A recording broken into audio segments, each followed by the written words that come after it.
Aha. Folks, sorry we are late, but we are here. Take me on. You said aha. That's all I know of it. I got dogs barking behind me. I apologize. I'm sorry we are late. We took last week off and we're late this week, but we are here.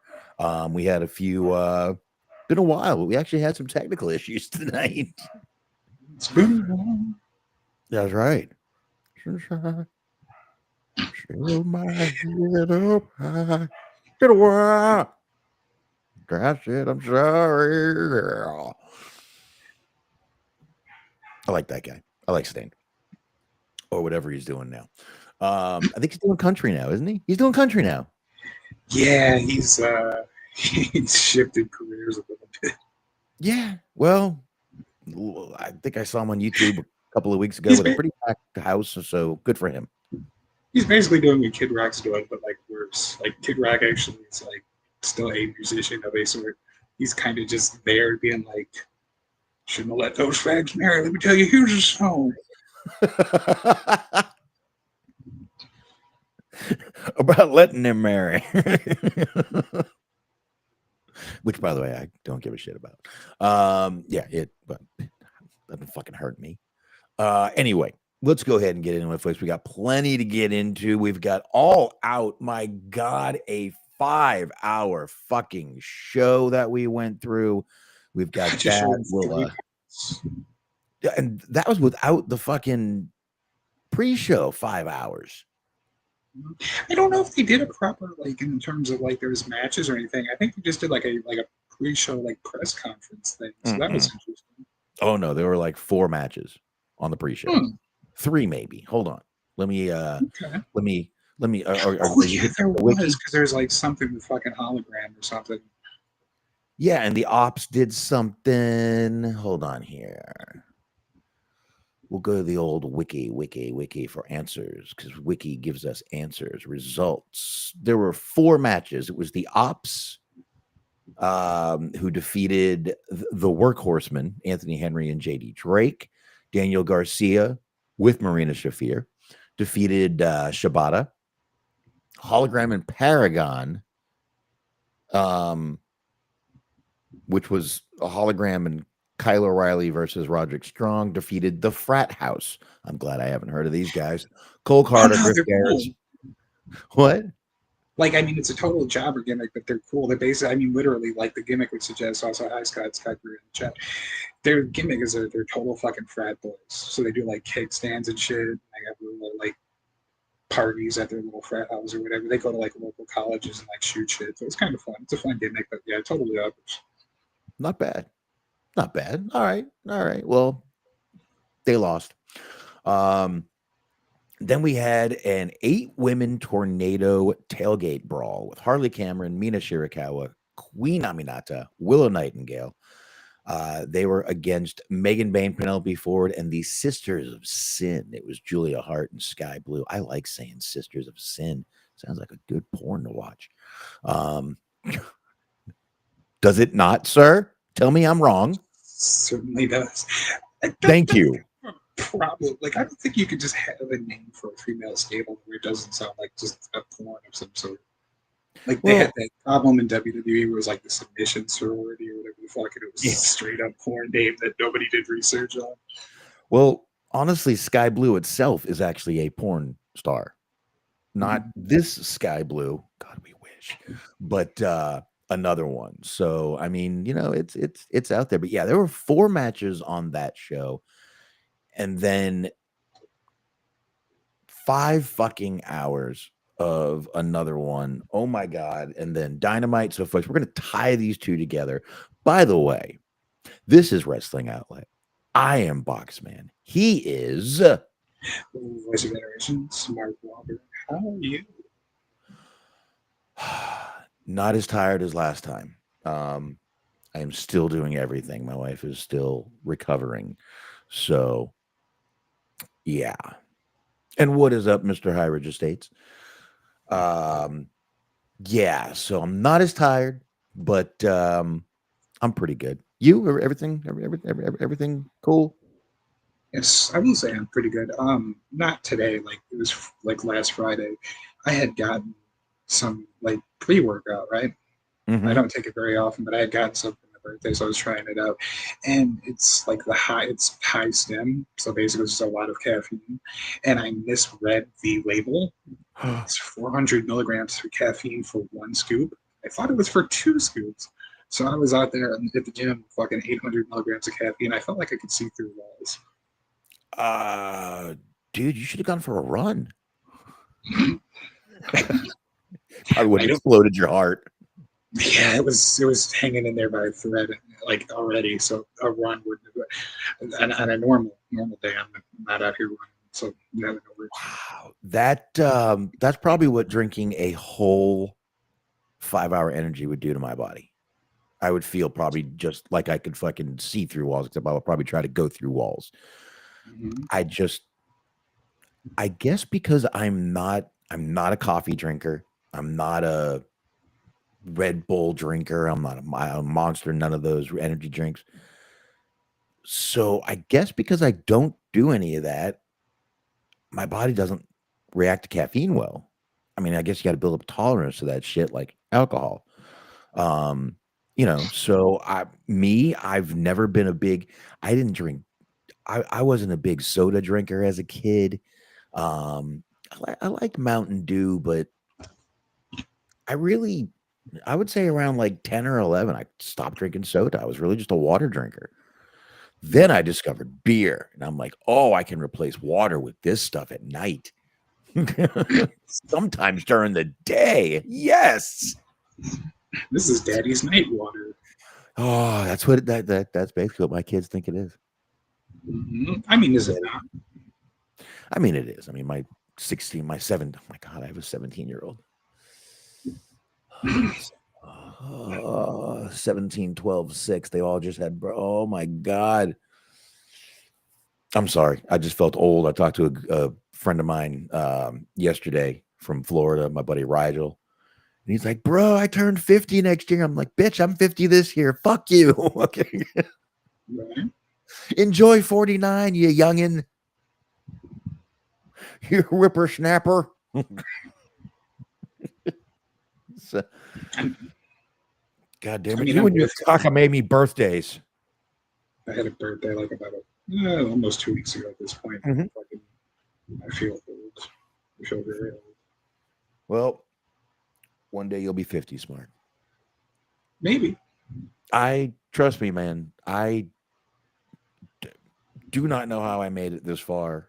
And when I was talking to him last night, he was a little tipsy. He was more than tipsy. He was drunk off his ass. Of course. And he was telling some stories. And I'm like, bro, I have forgotten more stories than I could tell at this point.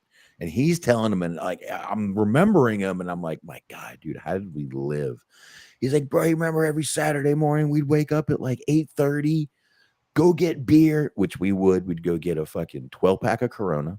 I think I've said this on the show. Do not do this, folks. This was way back in the early 90s. Do not do what I'm about to say. We'd get a 12-pack of Corona. We'd go to Publix, the old grocery store down in the Florida area, the southern area there, Oh, you can and get get. you a chicken tender sub. Oh, I've had many pub subs, many pub Mm-hmm. subs. I Good always want shit. the. They had an Italian, and I went. Do you guys have Publix? Yeah, we have those. Oh, you lucky fuckers! I don't have any around here.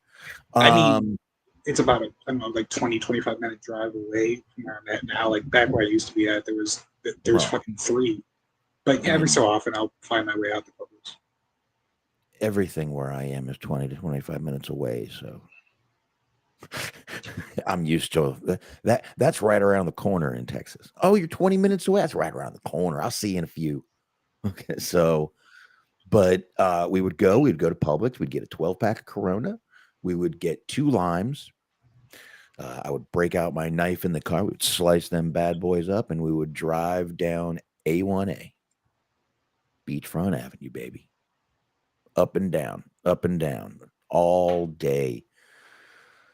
And somehow we never got pulled. We never got nothing. And I just thank God that I made it here every day this far. I wake up and go, yes, another fucking day. So yeah, man, I've done some pretty crazy shit. He was talking about mushrooms and shit, and I had to walk away from my kids. I'm like, dude, can you hold on a sec? Stop with the mushroom stories. My fucking kids are out here. But anyway, let's get some fucking wrestling. We've got a ton, or well, anyway, everything was good with you, right? You're better. You're better. Mm-hmm. Okay. Be careful with the pre-workouts, Mark. Oh yeah, yeah, I'm good. Just Careful. know not Don't to want do any. 2 scoops of that shit. Don't want any heart attacks. No heart attacks, Mark. So, all right, let's get to this fucking marathon of a fucking show from Saturday. We're gonna do our usual. We'll tie in whatever happened on Dynamite, yeah, as quickly as we can. I don't want to spend a ton of time on this, but Smart, did you watch both All Out and Dynamite? Okay, so I will tell myself somewhat. I did watch the entire pay-per-view. I did not watch Dynamite because I hadn't heard from you, so I didn't know if we were doing anything tonight, so I did not watch Dynamite, but I did see pay-per-view. I'll be honest. Dynamite was a lot of fallout. There was, you know what? We'll just kind of give you the off things that happened on Dynamite, and then we'll tie in what exactly was real fallout from the show. Tony Khan made an announcement on the show that they did have a couple of new titles coming out. We had the lovely Renee Paquette out there to show us these new titles. And it's something I think we've mentioned, and I'm sure a bunch of other shows have mentioned this too, that we've all been surprised they don't have these yet, with the fact that they've got a bunch of women that are now teaming up, and they finally do have them.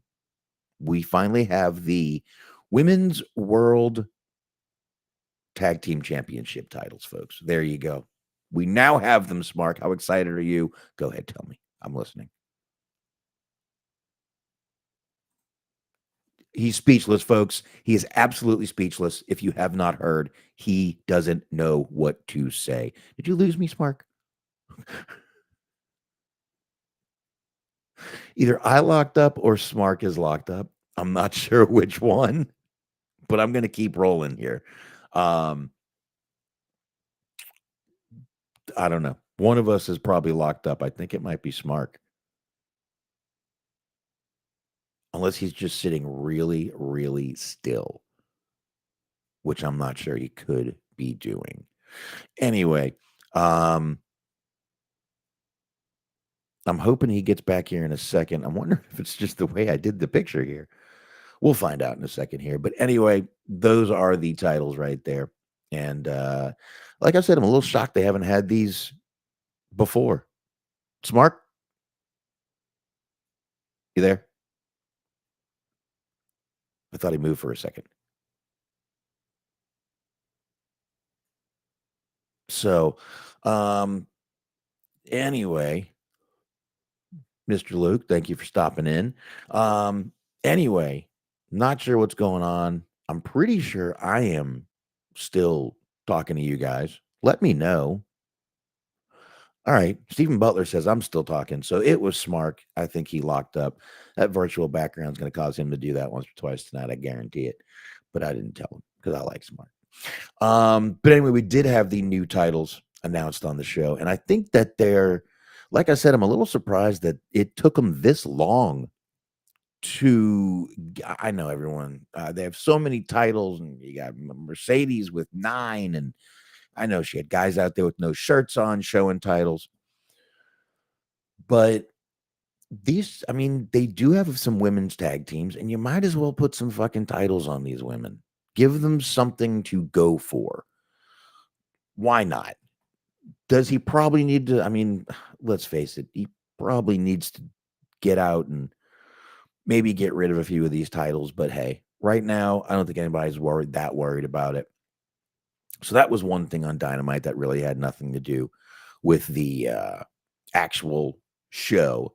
with the actual All Out, so we can get rid of that. We had a little vignette teasing the Jurassic Express return. We do know we'll talk about that as we're going through. So they're going to return to the ring next week. Jurassic Express, Luchasaurus, and Mr. Jack Perry, who returned on All Out. And that was pretty much it. There was another match that came up. It was a Hobbs and Claudio defeated. Claudio actually beat Powerhouse Hobbs by pinning him, and that was pretty much it. The a returning Pac came down, and the Ops came down and helped out, and Hangman Page made the save, cleared the ring, and that was pretty much all that happened in that segment. But hoping Smark's back. I'm not looking at my web here. He might have restarted his computer. So they need less women wrestlers. I don't, man. Maybe a few, but I mean, right now they're showcasing a few on ROH, which is fine. I do wish they would make room. It looks like they haven't had Athena back on the show since the pay-per-view, which that ain't good. I'd like to see a lot more of Athena because she was over. The crowd fucking loved when she was out there. I did too. I'd like to see more of her. Harley Cameron is a fucking gift from God in many ways. She is hilarious. She is beautiful. She is funny. She can wrestle. And she's talented. The girl can sing. She can do ventriloquism. I mean, she's very talented. So she's good there. Statlander, I like. Tony Storm, I like. I think a lot of the women on that roster are very good.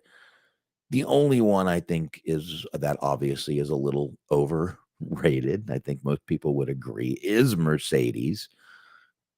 But she came in with a name, and there's nothing you can do about that. She came in as Sasha Banks. We all from WWE.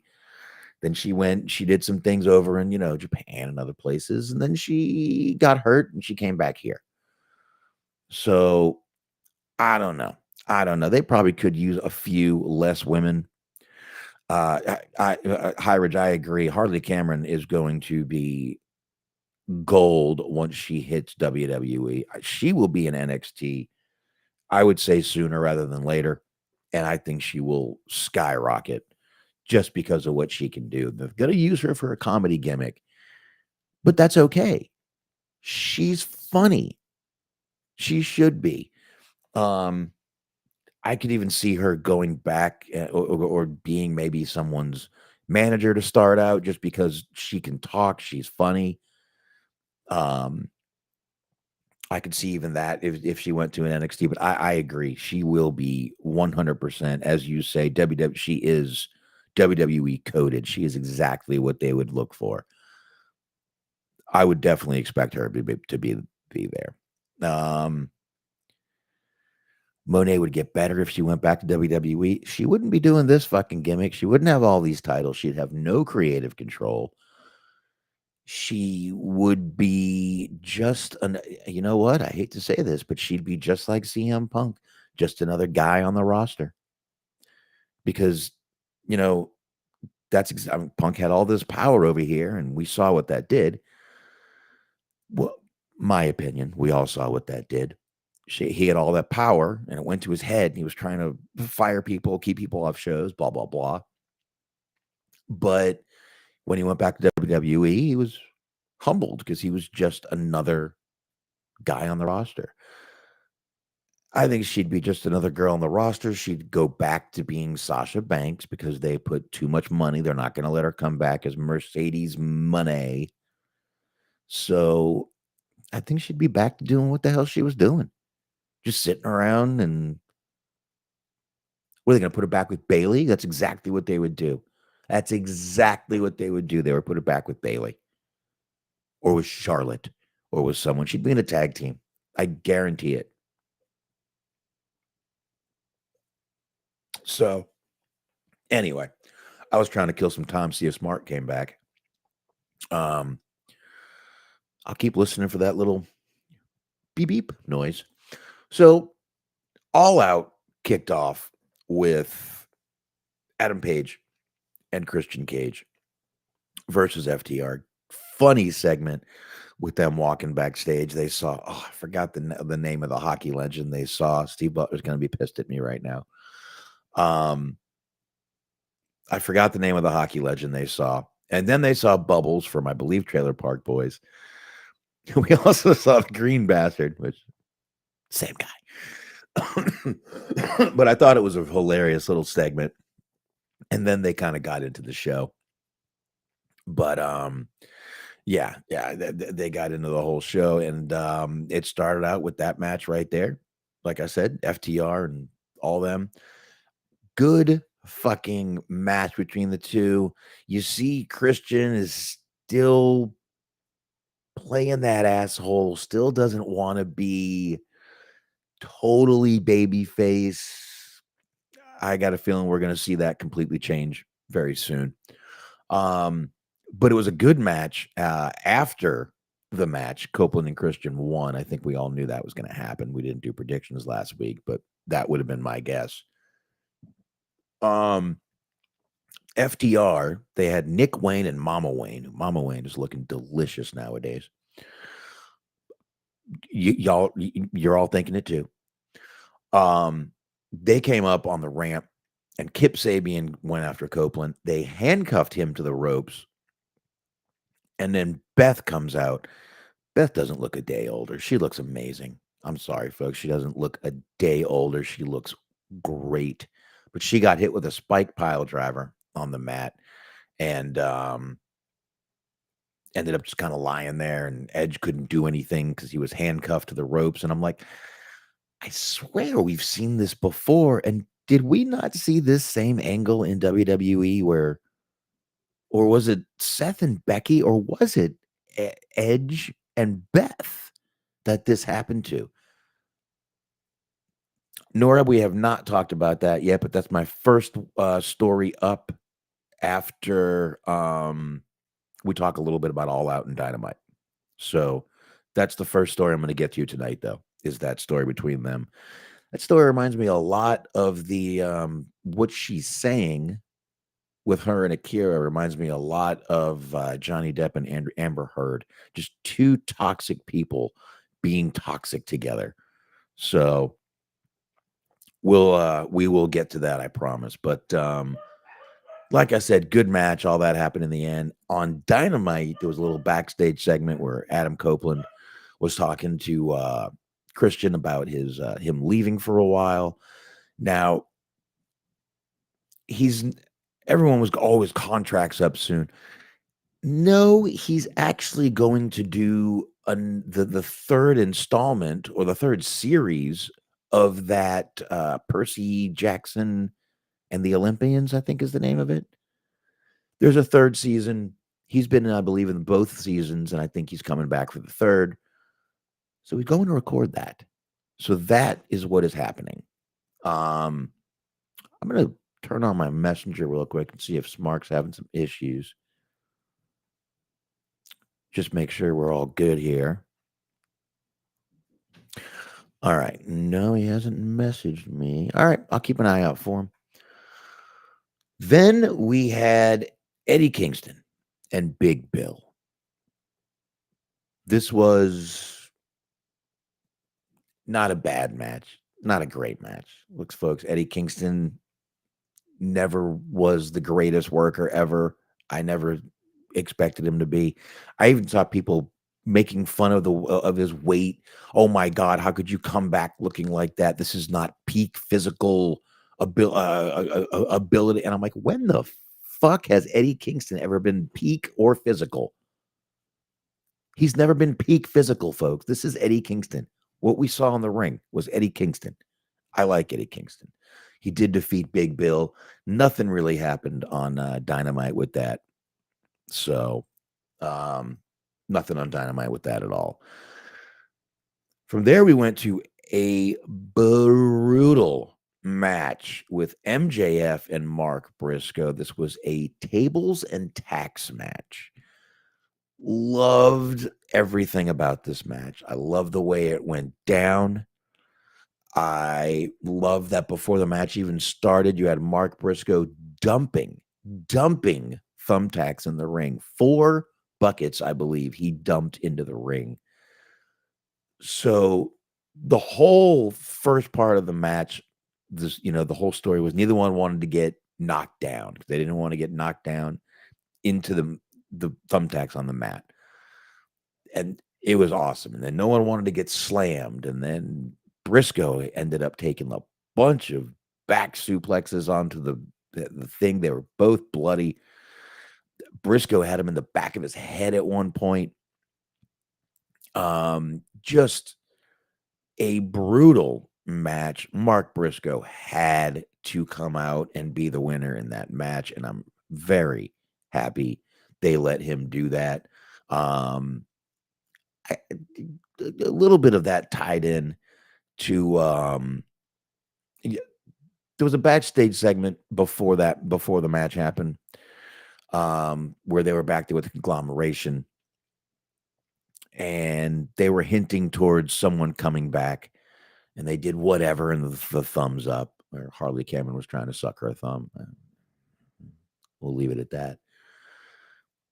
But on Dynamite, they had a trios match with between the conglomeration, and it was Mark Briscoe, Hologram, and a returning Orange Cassidy. They had a whole thing for Orange Cassidy's return. Don Callis was bringing out a picture. Cassidy came out of the picture. They screwed it up. They shut the lights too late. They shut the lights too late, and you saw him before it went out. But that's not that big of it. Look, it's live TV, folks. I'm not shitting on that. And it was against Hechicero, Okada, and Takeshita. So it was pretty much how you would have expected that kind of match to go. It was a very good match. A lot of fun. And then a little later in the show, MJF gave a little farewell promo. Another one going out to do some stuff in Hollywood. He's going to be in Violent Night 2. So there you go. Another one going out. Another AEW guy going out and doing a little bit of Hollywood stuff. So there you go. All right, Nora, let me get through this, and then we'll talk about fucking Hugsy and Conan and Disco and oh boy.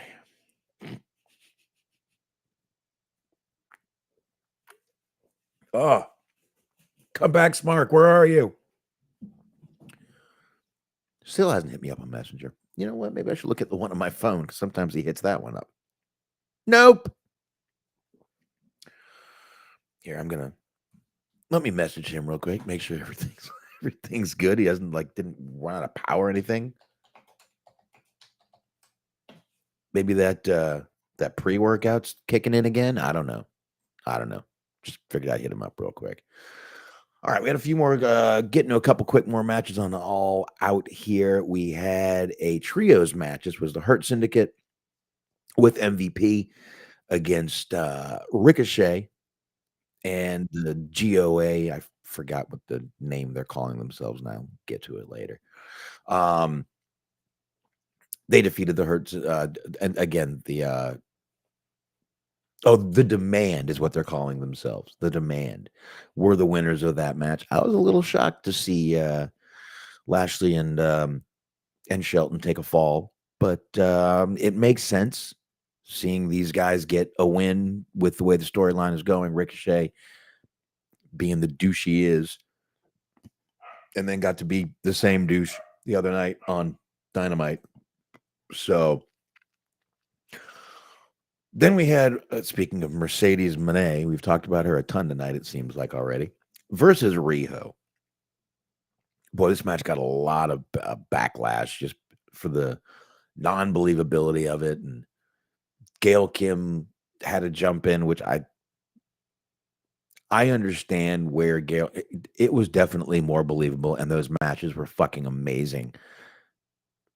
So I don't know. Yeah, I think it's a completely different situation with these two, because Mercedes Moné is not this People, okay, real quick. People were comparing the believability of this to Gail Kim and oh, there's Smark. There's Smark. Y'all good? There we go. Yeah, computer fucking crashed. My headphones went out, and then just the screen went black. And so, All right. I'm just running through. let's stick with the Mercedes Monet thing, but I want to double back with that in a minute. But you were saying that there's a lot of like questions about the believability of this. Yeah, I heard Gail Kim had something to say about it. Yeah, they were doing it. They were comparing it to Gail Kim versus what was she in Kong? Awesome Kong. Awesome Kong in TNA. I see a glaring difference here. Mercedes Monet is not this. Oh, my God, I hate to use this word, and I mean no disrespect. I am a fan of Awesome Kong. Behemoth, hulking woman. There you go. She is, and I'm not even sure if that's disrespectful. If it was, I didn't mean any disrespect. She is a hulking woman, and Gail Kim is not 90 pounds. Gail Kim is bigger than Mercedes. I guarantee that. I guarantee she is. So I see a big difference right there, first of all. And those two worked so good together. The chemistry was so good between Gail Kim and Awesome Kong. It didn't matter. If you go back to those days, I'm sure people don't remember, but people were praising those matches. I mean, those were fucking match of the year candidates. They were doing great. Storyline of the year candidate, all that shit. They were amazing matches. But then you got Mercedes Moné in this ring, who looks honestly like she's $110 herself. And then you've got Riho, who, beside Mercedes, looks like just the 10 cents, not the $1.10, just the 10 cents. So, I mean, you've got, I just see a glaring difference between the believability in the TNA and this. This was a little ridiculous, but at least this wasn't her going up against, Nyla. So which I think they've done before. They certainly have for the did she win the title? Did she win the title? She did. It was. I thought so. So, I mean, I don't know. The girl is just absolutely tiny little thing. And I don't know, maybe they were bringing it up because, hey, Gail Kim, she's Asian too. Hey, let's just tie them together. What the hell? So I don't know if that's what brought it together, but I see a total difference in believability when it comes to Gail Kim and when it comes to Mercedes Moné. I'm sorry. It's just totally different. The match itself, there was no issues with it. Really, besides Riho just being so fucking tiny. And Mercedes did win. Little fuckery to the ref, but she did win anyway. She did. Then Smark. Okay, well, since we're done with that, I want to double back because I'm pretty sure based on where I think I remember it being in the card, you had already talked about it. The Eddie Kingston Big Bill match, yes? You talked about it? Yeah, bring it on. Go back to it. Oh my God. Eddie Kingston is my favorite wrestler on that roster. I'm going to say that to make that perfectly clear before I say anything else. My God, was that match fucking terrible. The crowd was completely dead. Big Bill tried to do like a power slam thing where he almost like dropped Kingston, so he had to pick him up and do it again. Kingston hits the backfish for the finisher. Fucking Tony Schiavone on commentary says he didn't connect with anything. Eddie Kingston makes the pin for the 3 count. He says, actually, no, I think he hit him in the head. It's like, no, he didn't. He hit him in the air. He hit him with absolutely nothing. And then the ending. Oh, it was a grazing blow, but a blow nonetheless. Fucking terrible. I mean, it is what it is. He was out actually for like I think that's exactly what I said. Months. Those were my exact words. That match, it was what it was. That's the Eddie Kingston we get for right now. Not only that, but like, okay, the match, so like they were out of sync. Kingston was resting. All right, fair enough. After that, on commentary, they say that the real test starts now. So like, not only big match sucked, but they were also like, yeah, all right, he had the fucking warm up match against Big Bill. Now he actually has to compete against real talent. And it's like, Jesus Christ, why did you even fucking do this? I don't know. I don't know. And like I said, I saw people claiming, "Oh my God, this isn't the peak physical shape of any of a wrestler," and I'm like, "Oh my God, have you not seen Eddie Kingston ever?" Anyway, yeah, Which there was that. I could name like fucking 15 wrestlers that have been wildly successful that are actually in worse shape than he is currently. Like he doesn't weigh as much as Foley did during Foley's prime. He doesn't weigh as much as Dusty did during Dusty's prime. And like those are No, two of the biggest stars ever. Like it doesn't really matter. If you can I don't. fucking wrestle, you can wrestle. If you're good on the mic, you're good on the mic, and that's what he is. He's fucking great. Yep, Harley Race. Never really a jacked body guy. Fuck yeah, there's tons of guys out there that were never really that jacked and did. Arn Anderson, the fucking enforcer himself, Clock Anderson. And I mean, he was never overweight, but like Terry Funk was not ever super fucking ripped. He was just a guy who looked like he could fight. He could. Dude, most of the guys in the 80s were not super ripped. They looked like your uncle was drunk and wearing underwear. They did. I'm sorry. And, you know, which is why guys like the Road Warriors were so fucking amazing, because they were just anomalies that you didn't, they were larger than life jack dudes who were out there. And we didn't really, I mean, we just thought they were a couple guys, you know, out there all roided up, jumping around, going crazy. We didn't know that was actually the truth. Speaking of roids, and like I know we're talking about AEW, but real quick, did you see anything of like Brock versus Cena? Like I didn't watch the match, but I saw Brock, like a still of Brock's from his entrance. Oh my God. He's like super roided up, but he also has a gut, so it's like confusing. But like the gut is also muscle. Like it's the strangest thing. Yeah, he looked like he looked like he did some of your pre-workout and fucked it up too. He was, I can't believe he was jacked more than he's ever been jacked. That was fucking insane how ripped he was. That was really all I saw. I didn't see much of the match. I know Cena didn't win. I know that. There was a sign. Somebody was holding a sign that said "You shouldn't be here." And we all know why. They had to fucking blur the sign out. And again, another uninformed, stupid person, folks. He has nothing to do with it. He was mentioned.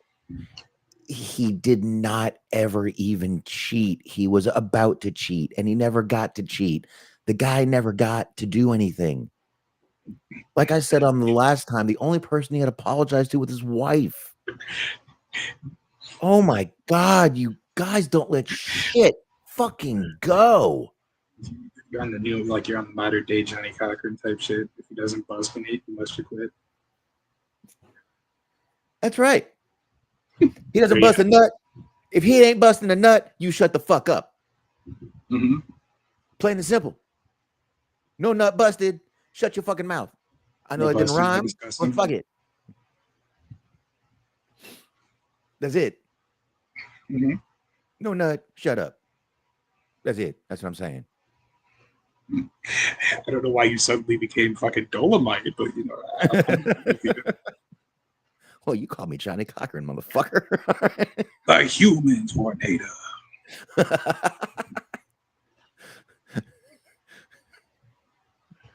All right. Anyway. Now we got right though. He said it's that roid gut. Steven Butler says WWE served squash and Lesnar. Seeing the match makes me wonder if Cena's last match would be a rematch against Brock. Imagine the rumor. Take it with a grain of salt because it's something that I saw on Twitter, but apparently they're not planning on doing more Brock Cena matches. That's the scuttlebutt, as it were, as Norad likes to say. Why would they at this point? Cena's only got a few months left, 2 to 3 months, not even 2 months left. What are we coming up in October? You know, so Cena doesn't have that long, so he's only got maybe one more opponent left. Why would you want to rerun Brock Lesnar back now? And that roid gut was popular in the 80s, by the way. All the guys had that roid gut going in the 80s. It's like it's so pronounced on Brock though. It looks like he's like pregnant with an HGH baby. Oh, it's horrible. I did see it. I did. But anyway, let's get back to this. We had Okada, and he took on Takeshita and Mascara Dorada. Now, I did not mind the match. I actually enjoyed the match. My problem is you got these two big dudes. Takeshita's not small, and Okada's not a small guy. They're both big dudes. And then you got this little guy in the ring in a mask. Mm-hmm. Unnecessary. I would have rather seen these two go at it one-on-one. I just don't see why we had to have the three-way. It was unnecessary, in my opinion. A good match, nonetheless. Okada did retain, but it was just he was kind of. I mean, I guess he was just there to do a few flips, but there was like points in the match where those two big guys were going at it, and Dorado was just kind of watching them. Mm-hmm. That's kind of what was the problem with triple threat matches, is that you just usually always have somebody that's just like the odd man out kind of watching. Yeah, I just didn't think it was that good. I mean, it was all right. Let's see. It's funny because honestly, that was probably my favorite match of the night. But then I also do agree with you that Okada versus Takeshita would be better, just as on its own. But I think we're gonna get there. We're gonna get there. Yeah. Stephen Butler says WWE served squash in the Lesnar versus Cena match. Makes me wonder if Cena's last match will be against Brock, a rematch against Brock. So Cena wins. I don't think so.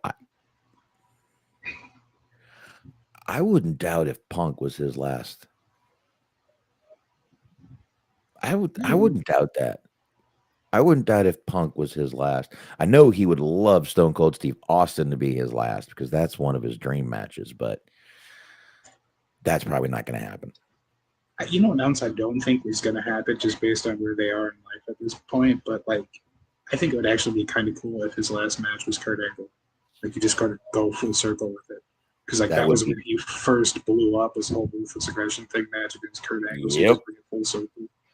Yep. Kurt Angle asked him what he had to offer, and he said, ruthless aggression. And that was, I swear to God, that day I saw him come down to the ring, get in Kurt Angle's face, beat the shit out of Kurt Angle, and I said, that guy is going, that's the future of this fucking company right there. Mm-hmm. And I'll be damned if I wasn't fucking right. I really wanted to be wrong. So then we went to this coffin match, Mark. Yes. With John Moxley and Darby Allin. Was a good match. It was a brutal match. Of course, Moxley bleeding from the ear and all other kinds of places. Darby getting thrown around like a fucking rag doll all over the fucking place. But of course, none of that mattered because Pac made his return. Pac looked like he had just came from an audition for the movie The 300. Yeah, I can see that. Like the Jared, what was his name? Like a Jared Butler? I don't know, Spartacus, whatever. Yeah, Gerard Butler. That's what it was. He looked like a gladiator. He looked good. I kind of preferred the short hair versus the long hair. Like it wasn't super jarring. He looked like fucking intimidating, which is hard to do when you're just wearing regular pedestrian clothes. But like yeah, I mean, you immediately knew who he was, and it was good. And he pretty much pretty much gave Moxley the win. He did give Moxley the win. He came in and took out Darby Allin. And then Darby Allin came out. He was so mad he lost. He came out with a flamethrower and tried to set Moxley on fire. Moxley fell on the ring steps. I fucking hate this because this is like every time Darby gets the drop on somebody, this is always what happens. Where it's always like, hey, for some reason we're all gonna leave and it's just gonna be you, and oh hey, Darby's up too.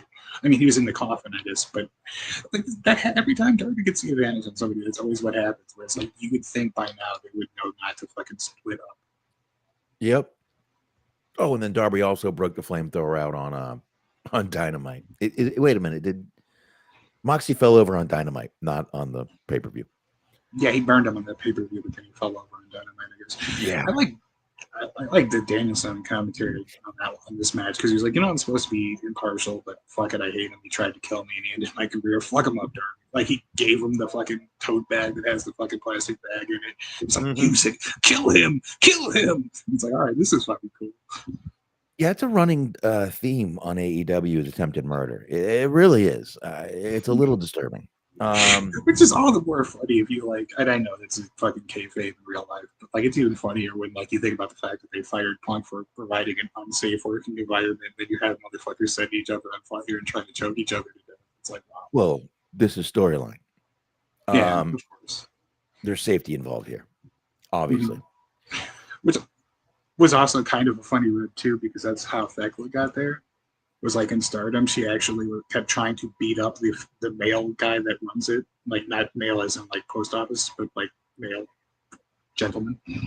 He's not a postal carrier in his off time, but like that just made me laugh because like she kept trying to fight the boss. She like punched him a couple of times, and like that's why she got fired. And then she showed up at AEW where they fire people for intimidating the boss. So it's like, I was really hoping there was a real male person, like a post office guy in Stardom. I was really hoping when you said that, but you totally ruined it for me. So whatever, dude. There's a clown. That helps anyway. I don't like clowns. Yeah, okay. Not much of a clown guy. So we had in the AEW Women's World Championship. This was a 4-way match, folks. This was Toni Storm versus Tekla versus Jamie Hayter versus Chris Statlander. This match was pretty all over the place for a good while. But Chris Statlander did end up pulling out a win here. And crowd went fucking nuts for it, man. I like it. I love this. Did you see there was Buddy, like he was like almost like the center of the front row. There was some guy in an Edge t-shirt who's like kind of bald or balding, and for some reason he really fucking hated Toni Storm. Like Toni Storm came out and he was just full on fucking double barrel middle finger the entire time during her entrance, and then she loses and he like his eyes almost bulge out of his skull. He's jumping so high he's about to fucking go through the roof, and he's throwing double middle fingers up again as she's like walking out defeated. Yeah, he wants to fuck her, but knows he can't. Well, so he's yeah, really mad at her. He's really angry at her. I mean, really. I mean, I don't blame him. Dead ass. But anyway, Statlander, good, wins that match. On Dynamite, we had Statlander versus Mina Shirakawa. Statlander retained. Wheeler Yuta and Harley Cameron came out to congratulate her. Moxley and the Death Riders came out. Statlander ended up taking out Wheeler and escaped through the crowd. So obviously she is not with the Death Riders. And Harley Cameron's awesome. I don't know if I've said that tonight, but she is. Of course. Harley Cameron's awesome. All right, so we only have 2 more matches to get into on this. And then we'll get into some fucking news real quick and we'll roll on out of here, folks. So we've got the World Tag Team Championship. This was a 4-way ladder match.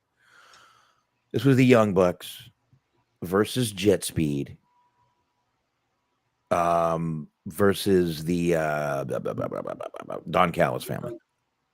Yeah, fucking Josh Alexander and Cesaro. Yes, exactly. And they were in there, obviously, with Brodito. And it was a fun match, actually. It was a good, fun match. There were some, fucking Speedball took some brutal bumps on that fucking ladder. One where he basically fucking racked himself on the ladder. He took some hard bumps on that fucking ladder, man. But this is where we got Jack Barry made his return. Luchasaurus came out. They embraced and they are going to be having a match next week, as I said. So Luchasaurus comes back like, I don't know, 3 weeks ago or whatever. Yep. And then it just like it's never mentioned again, and then he comes back again. So like that was weird. And he still had his kill switch belt on. He was like, how do you like you put the belt on without looking? Did you get dressed in the dark? Like, what the fuck? Yeah, like, okay, yeah, cool. The bigger point is just that they're back together, and that's cool. I like it, I guess. Yeah. But, like, it's just so funny. It's like, why were you wearing your kill switch outfit if you knew you were coming back and you were going to embrace Jungle Boy? Like, huh? So he could throw it out to the audience. Some fan got a nice little belt. That's fine. Some fan got a make belt. that bank on eBay. Probably. It's probably on there right now. And then on Dynamite, Brodito went versus Gates of Agony, as I said, with Ricochet getting involved a little bit. And Brodito retained. No. Did he cry a river? They did play that. I think they played that on Dynamite. True North says, how the hell did Kimmel get canceled if y'all are still on the air? It's like, I'd like to publicly apologize to the FCC for all my inappropriate comments on YouTube. We're not beholden to sponsors, I think, is the main thing. No. As far as Kimmel, I really have no dog in the fight. I've never watched. I have no cable. Number one, I've never been a late night TV guy. If I was up late, I was drinking most of the time. I'll tell you what, he's no dickhead, but that's just my opinion. Yeah, I mean, listen, he did tell a lie. He did lie about the shooter, and by the way, there are Nexstar and Sinclair have still not put him back on their ABC affiliates, which is like 70 stations, 70 ABC stations. I know there's a ton more and there's other ways to watch. I'm not saying that, but I mean, they can do what they want, folks. I mean, Roseanne got fired for a stupid fucking joke. Mm-hmm. Gina Carano got fired for comparing something to Nazis, and oh my God, that's all they compare fucking Republicans to is Nazis right now. So I would like to know you love the Leno question mark. I don't know who he's asking with that, but no, certainly not me. I like Conan though. He asked about Conan. I actually, I did like Jay Leno. I never watched that late night show either, but I remember Jay Leno from back. Jay Leno was the host of a comedy show too on the comedy. I think it was on Comedy Central. I can't remember the name of it, but he was the host of a comedy show, and he was funny on that, and I liked him on that. But I just never watched any. I never watched Norm's late night show. I never watched Carson or any of them. I was never really a late night TV show watcher. If I was watching TV late at night, it was usually a TV show, like an actual, show. I like Conan because he was responsible for like the peak years of The Simpsons. It was him and Louis C.K. were the writers. It was so fucking good. They had the monorail episode was one of them. So why were the good ones back in the day? And they had it was also like fucking coincides with the time that Phil Hartman was on the show for a while before he passed. So it was like, oh, so fucking good. So fucking good. Yeah. I mean, hey, Tim Allen, let me see. He didn't lie. The setup for his joke about he basically said the shooter was a MAGA guy, and that is totally untrue. That's just untrue. He's just not. And you know what? I have to be 100% honest. I don't care if he was MAGA or not MAGA. I don't care if he was libertarian. I don't care if he was vegetarian. He did what he did. Ended someone's life. I don't care what he was. I actually am really... It disgusts me that now when this happens, we all have to jump to see what side the guy was on. I don't care. It's a terrible thing he did. That's where we need to jump and start just saying, can we all just agree it was horrible? He did something horrible. I don't care which side he voted for. It matters nothing to me. It shouldn't matter to anyone. It should just matter what he did. But anyway. Right. I don't want to get. It was better when we were blaming Muslims for everything. I missed that period. It's like, yep, probably Al Qaeda. All right, let's keep it moving. It was so easy in 2002, I'll tell you. Or 18, but whatever. It was so easy back then. Mhm. Shit. Oh, real quick, while we're talking about like stand-ups, did you see G Wiz posted it on his Facebook? It's been like it's a couple months old at this point. Doug Stanhope had posted on YouTube an unaired pilot for a TV show that Mitch Hedberg was pitching. It was basically just like him and like 3 or 4 other people, his wife being one of them, where they're just like out on the road filming it, kind of like the show that Dane Cook had for HBO in like 2004. But it's funny because I don't know if that was like part of the joke and I just didn't get the joke. It went right over my head. But like in between shots, like they'd show like Mitch Hedberg doing stand up and then they would cut to like the music they used in between scenes was like Rage Against the Machine, which is the funniest shit in the world because that was the most fitting music to put over Mitch Hedberg's stand-up clips. It's fucking hilarious because you just hear like, no, but I want a regular banana later. So yeah, and it's like, look at the name. And it's like, oh my god, like this, dial it down a little bit. It's ill-fitting. Oh boy. Give me a sec here. All right, let's get to the last match real quick, and then we'll be done with this. All Out last match was Hangman Page versus Kyle Fletcher. This was a really, really good fucking match with Hangman Adam Page winning. But these guys took each other to the fucking limit. They were going all out. It was a great match. Hangman on Dynamite cut a promo basically thanking Kyle Fletcher for pushing them to the limits. And yeah, there you go. That was about it. That was about it. Hangman had a match against Lee Moriarty later that night. And that was about it. Death Riders came out, blah, blah, blah. You know how it goes, folks.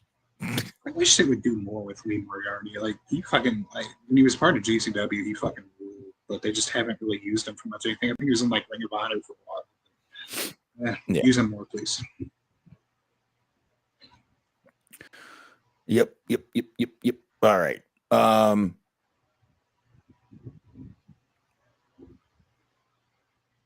right, here we go. Let's go with, what are we going to do here? Oh, Stephen Butler saying he didn't. No, he didn't exactly say it, but he said that MAGA is trying to make this kid out to be anything other than one of them. But he's not one of us. So that is not really the truth. And again, I don't give a shit. This guy could be on air, off air. I don't know. I just wish he'd go back to women jumping on trampolines. That's my honest opinion on it. Him and Corolla need to get back together. I want women jumping on trampolines. That's really what we need in 2025 is big-breasted, big-booty Latinas jumping on trampolines. This is what we need in 2025, folks. Let me tell you what we need in 2025. We need big-booty Latinas jumping on trampolines. It'd be the best, biggest, huge. It'd be huge. That's what we need, really, folks. You took me on a roller coaster for emotions there because you lost me at Adam Carolla and then you quickly regained me with Latinas. So I don't really know how to feel about anything anymore. Adam Carolla's best TV show was this show that he did with some guy named Skip. It was To Catch a Contractor. They were going after these contractors that would leave these people high and dry, nothing to do, and they would do the work. What? Jesus, my son must have come out of his room. What happened to the show is they had a bunch of code violations. They had a bunch your son like in prison, like he's Brian Pillman Jr. from the Dark Side of the Ring episode, where like his dad trained to like Rottweilers to fucking keep him in his room. Like, isn't that his real dad? His stepdad? No, he stays in his room, plays games most of the night, and then he opens his door very loudly and he wakes the dogs. I don't know why his door handle is very loud. I even bought him a new one. It's loud too. But oh shit, where was I? Oh, anyway, they had a bunch of code violations and found out that on some of it they hadn't gotten inspections or anything. So basically they just shut this show down. That was it. Oh my god, this is amazing. True North would like to know, will Muhammad Hassan get inducted into the Hall of Fame during the WrestleMania in Saudi Arabia? will he get inducted by Osama bin Laden, the wrestling superfan and not the terrorist? Oh, by the by, before you answer that, allegedly, I think it was Brett Lauderdale was saying that he's actually been in touch with people to have a GCW show in Saudi Arabia. And oh my God, I will give them actual real money. I won't even fucking steal it if they can make that happen. If you get me Nick Gage fucking deathmatch in Saudi Arabia, I'll give you real money to do it. See, I don't think that first, and I saw, I think it was Scott D'Amore was saying, he feels bad for a lot of these companies because WrestleMania is going to be in Saudi. That's a big week for a lot of wrestling companies. What they need to do, I guarantee this Saudi show is going to be shown as WWE does in movie theaters. Okay. So you need to find out where, and that's where they need to set up shows. They should be setting up shows where those movie theaters are. And I guarantee they will still do a fine business if they do that. There's going to be all kinds of stuff going on in cities. You'll see. It's still 2 fucking years away. I'm not worried about anything right now, to be honest with you. But I guarantee this show will be shown, that Saudi show will be shown in the U.S. in movie theaters. I mean, they did it with Mania. They did it with SummerSlam. They're definitely going to do it with this Mania. I will tell you what happens, actually, more than anything. I can almost guarantee you this. AEW is going to run a show about that same time. If not AEW, then Ring of Honor, but some AEW-owned entity will run a show that week. And wherever they do their show, that's where all the indie shows will be. There you go. I like it. Although I really do, more than anything, I want to see fucking green t-shirt guy in fucking Saudi Arabia. Oh, no, I don't think so. I mean, it's not my health and well-being. I don't care what happens to the man. I think it'd be fun. Well, that's I'm not nice. leaving fucking Tennessee. He can do whatever the hell he wants to. I'm gonna be safe. And I saw a story on that guy, and a few weeks ago, did you see? There was an article on that guy. I guess they say he's some sort of real estate mogul, and that's how he can afford these tickets. Gotcha. Slumlord is what you're saying. He's a slumlord. Usually, he could be, but usually, it's commercial real estate that makes people this kind of money, selling warehouses and that kind of stuff, because those are worth a lot more. So I don't know. I didn't read the article, but it said, I read the headline. A real estate business is how he does this and that. So anyway, folks. True North also says bullshit. Boxman's Mexican housekeeper tried to escape again in reference to the dogs going absolutely apeshit. No, you didn't hear the alarm go off. No, what I think is extra fucked up is that the alarm is like cucaracha. Like, all right, dial it down. Like, it doesn't have to be like, all right, come on. No, it doesn't. It plays tequila. Fuck you. You fucking stereotyping asshole. It plays tequila. Okay. Born in East LA. It goes na. Hell yeah. When you come out, you fucking chasing them dressed like Pee Wee Herman. I'm telling you. Get back in your room, Laquita.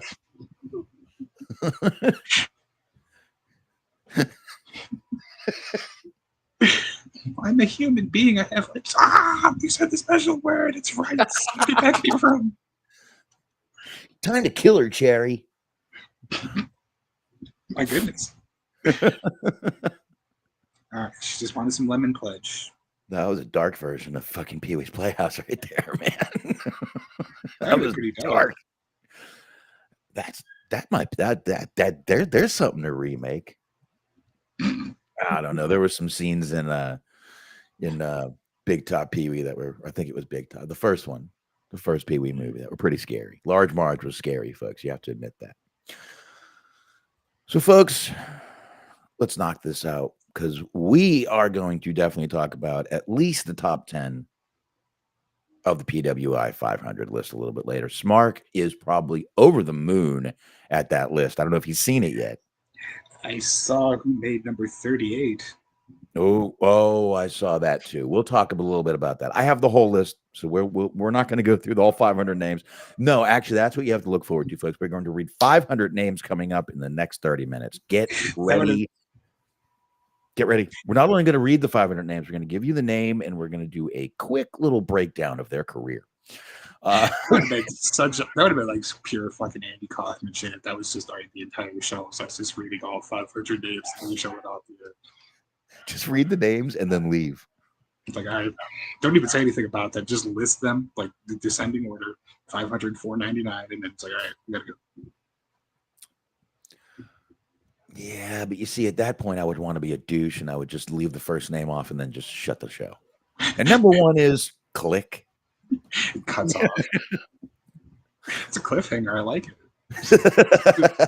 That's why we got to have production meetings. We're leaving money out. Come on. No fucking meetings. No meetings. Well, there have been meetings, though. And obviously, these meetings have been for Hall of Fames, folks, because we have plenty of people going in the Hall of Fame. But you know what? Actually, I lie. Before we get to the Hall of Fame, we need to get to a story. I forgot about this. I told Norab I would bring this up first. Smark, did you read the story on Masha Slamovich? Mm-hmm. Okay. Here's Masha right here. Turns out there were some allegations on Masha that she... Did you purposely try to find the most incriminating looking photo, or? No, but I will literally share my screen to show you guys that this is not even my... No, I'll just tell you. This is This is the photo from Wrestling Inc. right here. My God. If you don't believe me, go look at Wrestling Inc. I'll put the link up if you really want it. But this is the exact picture from Wrestling Inc. I just copied it. So again, there were some allegations of domestic violence, not to her, but kind of coming from her. I guess she was with Akira, who was I believe he's one of the Japanese guys over in TNA. And basically what she is saying is that the relationship was mutually destructive. Let me go ahead and get that, put that up, and we will read that together. Okay. Put out a tweet, and this is exactly what it was. And this is why it kind of reminds me of the Johnny Depp, Amber Heard thing. I'll talk about that right after I read this. So here we go. You ready, Smark? Here we go. Up until the beginning of this year, I was in a toxic and mutually destructive relationship. We hurt each other deeply and in private moments failed to treat each other with the consideration and respect we both deserve. I take responsibility for my actions, and I am sorry, embarrassed, and ashamed of the role I played in our relationship and the way things turned out. In the time since, I have sought help to reflect on this time and deal with conflict in a more mature, healthier, and sustainable ways. I apologize to those I let down, including my former partner. I hope he is able to heal. This will be my only statement on the matter. Masha. There you go. That was not a picture of Jericho. Stop it, Packers fan. So there you go. Now, this reminds me, as I said, Amber Heard, Johnny Depp, because I feel those two together were obviously toxic. And if you listen to some of the testimony from that trial, those two should never have been together ever. They were just horrible for each other. They were that exact word, toxic. There's a lot of buzzwords in that tweet. But anyway, they were toxic together. And like I said, we all got to hear it over a courtroom, how toxic these two were together. And this kind of reminds me of that. I mean, who knows if they were toxic mutually? Maybe they were both hitting each other. Maybe they were getting into actual fights with each other. I don't know. You don't know. Mhm. But but TNA did take her off all their of everything. Um, she's not doing any recordings. They took her off all the tapings, so she is still being punished just for the allegations. But I mean, she owned up to it. And we don't know exactly what happened, so I guess we need to find out. So here we go. Mhm. Anything? Now, Anything? I was seeing, I mean, like you said, I don't know, you don't know, we don't know, but like I was seeing people online just like taking sides of like, oh no, I'm with Akira on this one, or oh no, I'm with Masha. It's like, why? Like it's just so fucking lame. Like you don't know what happened. Like why bother? Like okay, I'm sticking up with, I'm riding with this person. I'm riding with him. You don't fucking know. Like who fucking? It's the dynamic of their relationship. You weren't there for it. Like you said, I'm sure both parties probably have things that they could have wished they would have taken back, or it wouldn't have happened, wouldn't have played out like that. So it's like why bother getting that involved in the fucking dynamics of relationships with people you don't know? It's like parasocial weirdness, and I'm just not down for it. Yeah, it is. And no, and we don't know, and we may never know what really happened, but and that's why I'm not sitting here trashing the guy because we don't know what he did. We don't know what she did. If she's saying it was mutually, destructive, it sounds like they were both fighting and hitting each other, which I do not condone at all. But I mean, was he defending himself? Was she defending herself? I don't know. You don't know. I'm not going to trash anyone without facts. If it comes out that this guy was hitting her, I will trash him. Comes out she was hitting the guy and he was defending himself, I'm not going to trash her, but I will say I understood why the guy defended himself. That I may say, but we don't know. So I ain't jumping on no sides. I will take this if we hear more, which I don't think we will. I think it's going to end right there. She's not making any more statements. She's basically saying, "You guys, listen, this is what happened. We were not good together. We realized it. We're both trying to heal." She even said that in her statement. And it's none of your fucking business after this, is basically what that meant by I'm not giving any more statements. None of your fucking business after what I just said. Right. You know what? She's right. Yeah, for She's sure. fucking right. For sure. Yep. She's right. It is none of our fucking business. This, however, we can make our business. As I said before, there were some meetings going on leading up to some Hall of Fame inductions. We had a few. I'm going to start with the TNA Hall of Fame because we had a few people inducted into that. The first was, oh, excuse me, folks. The first was Mickie James. She was actually on Sam Roberts, not Sam Wrestling podcast, and actually on Sirius XM, excuse me, because he's lucky as fuck. And Tommy Dreamer jumped on, and Carlos Silva, and jumped on and gave her the announcement that she was going to be in this year's TNA Hall of Fame. So we start out with that for the TNA Hall of Fame, and it's good. Look, I'm very happy for Mickie James. She definitely deserves it. She has done a lot for that company over the years. They're going to do this at Bound for Glory on October 12th in Lowell, Mass, which pretty close to Cena's hometown. Mm-hmm. So I'm happy for Mickie James. Now, we'll get back to her in just a few minutes here because we will. So congratulations to Mickie James. And hell, I mean, this is good for her husband who's in WWE too. This is a good honor for him too. His wife's going to be a Hall of Famer. So that's a good thing. Now, we had another just yesterday, another person, not person, but tag team was inducted into or going to be inducted, announced for the Hall of Fame. And that is the beautiful people, folks. That is right. Angelina Love and Velvet Sky.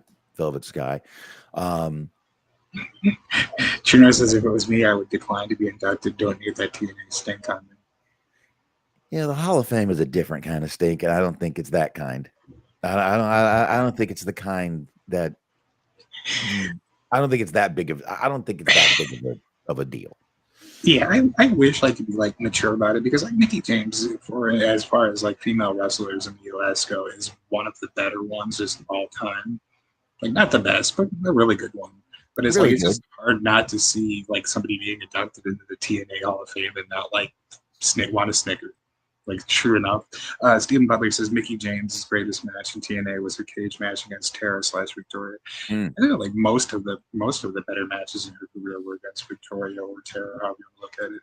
Like other than like just that one she had against Trish at WrestleMania, like most of her better matches were Victoria. Yeah, exactly. But they were on Tommy Dreamer's podcast, and of course, Carlos Silva jumped in, and you know what? We're gonna play it. I'm gonna play it. I'm gonna play it, Mark. You want to play it? Let's play it. Sure. It's gonna take me a second to load it because Restream kind of sucks. But when you said Tommy Dreamer's podcast, the first thing I think I heard in my head was just, so you wanted to kill Paul Heyman and then yourself. Is that true, or is that rumors and innuendo? I don't think he has Conrad on there. I'm always afraid that Conrad's going to be lurking in like any wrestler's podcast. I'm always just afraid that anytime I hear a wrestler has a podcast, but please don't be Conrad. Please don't be Conrad. Please don't be Conrad. Well, you just wait one day, and you're gonna be sitting there, and Conrad's gonna be sitting there asking us questions, Mark. No, he will not. He'll be asking you questions. Oh, I don't think so. So your Mexican housekeeper, is she a real lady, or is that rumor to you?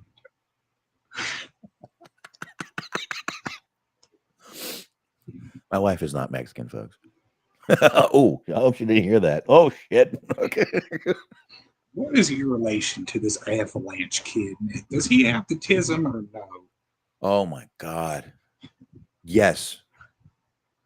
Thank God we don't play that anymore. My God, that's like, oh, that's beautiful. Thank the Lord. Thank you, Lord, for what you have done by not letting me hear that Avalanche kid no more. Thank you, sir. I appreciate it. Good Lord. Is this clip loaded yet, or like? Thank you, little baby Jesus, in your little manger on a little go-kart. Whatever. Go ahead, Smart.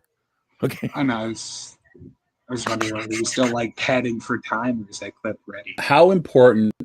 Oh, the clip's ready. Let's go ahead and play this bad boy. Here we go. Are the Knockouts division in the history of professional wrestling? I think we can confidently say the Knockouts started the women's revolution or evolution, whatever you want to call it. No other like company or just women in professional wrestling at the time of the birth of the Knockout division was kind of like doing what we were doing. Like, hi. Look at this guy. He busts in mid-sentence and it's just like, hi. And he looks stoned off his ass. Look at this. Look at this. Good to see you. You too. Well, I'm happy to jump on and say hi. I think you know. Hi. Yes, I am. That I'm the president of TNA and just your hands. Excited to jump on and see you both today, and really just wanted to thank you for all you've done for TNA wrestling, knowing that every time you went into the ring, you had done so much hard work behind the scenes to get ready and always bring.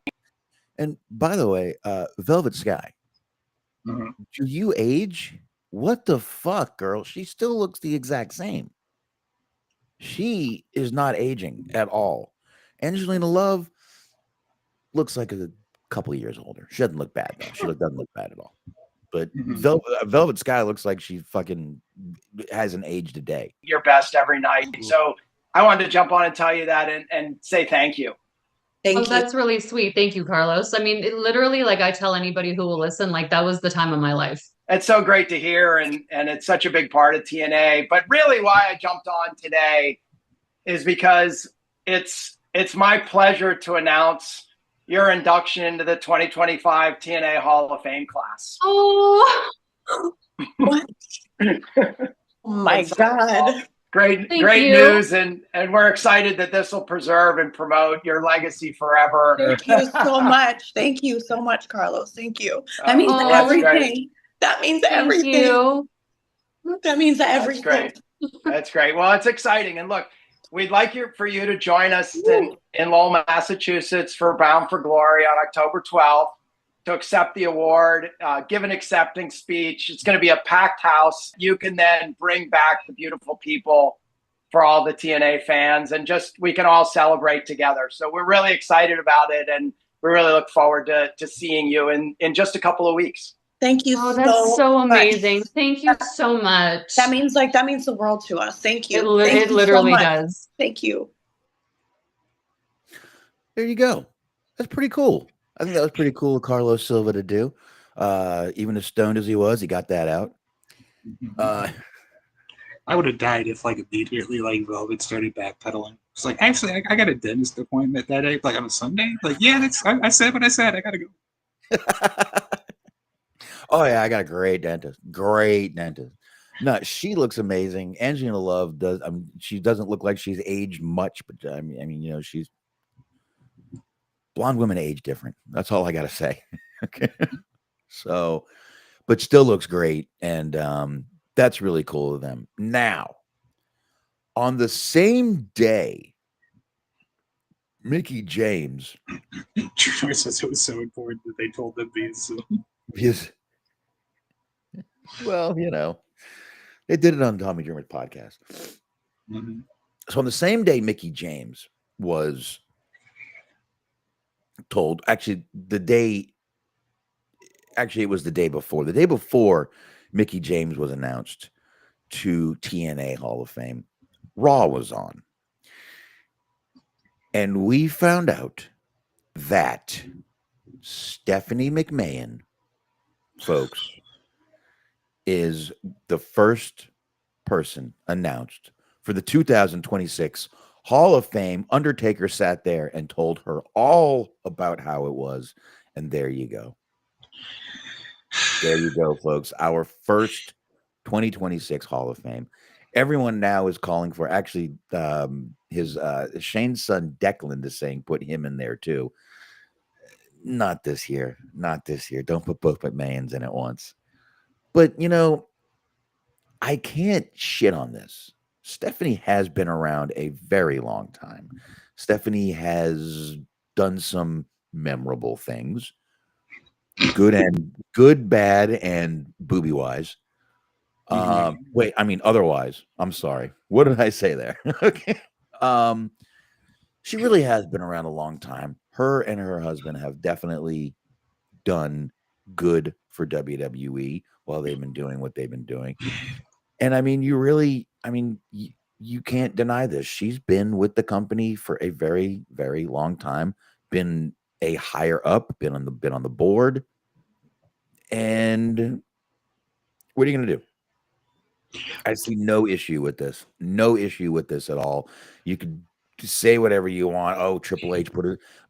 You got Taker bringing his wife on his podcast, and now Triple H's wife is the Hall of Fame and blah. Who gives a shit, folks? I'll say as I used to say on the hot tag, it's a fake Hall of Fame for a fake sport. Fucking who gives a fuck? Okay, I'll be that guy. I'll tag him. Go for it. Go for it. Don't care, really and truly and honestly, and like Nora said, if you care, people care about it because people care about wrestling, and it's a way of fucking chronological history. But the thing that bothers me about it is somewhat a little bit, and by say bothers, I mean the ever so slightest. As soon as we this show, I will stop giving a fuck. But since we're talking about it right now, allow me to say this: if I heard you correctly, the timeline lines up the way I think it does. This was the same day that they had the fucking Beautiful People and Mickie James be announced for the TNA Hall of Fame. Yeah. No. Oh, okay. Well, No. Stephanie was on the 21st. Mickie James was the 22nd, and Beautiful People was just yesterday. Oh, okay. I thought that this was all like on a Monday. It's just they had to fucking go ahead and get the announcement out there to like fucking undermine their announcements. But if that's not the case, then I rescind my objection. No, they were all within this week, but not all on the same day. Like I said, Stephanie's was on Raw, and then Tuesday was Mickie James, and then yesterday was the Beautiful People's announcement on Dreamers podcast. So didn't go that bad. I got you. Okay. But, True North says I can think of 2 good / big reasons for Steph to get inducted. There you go. Well, as I said, booby wise. Mm-hmm. As I said, but I mean, listen.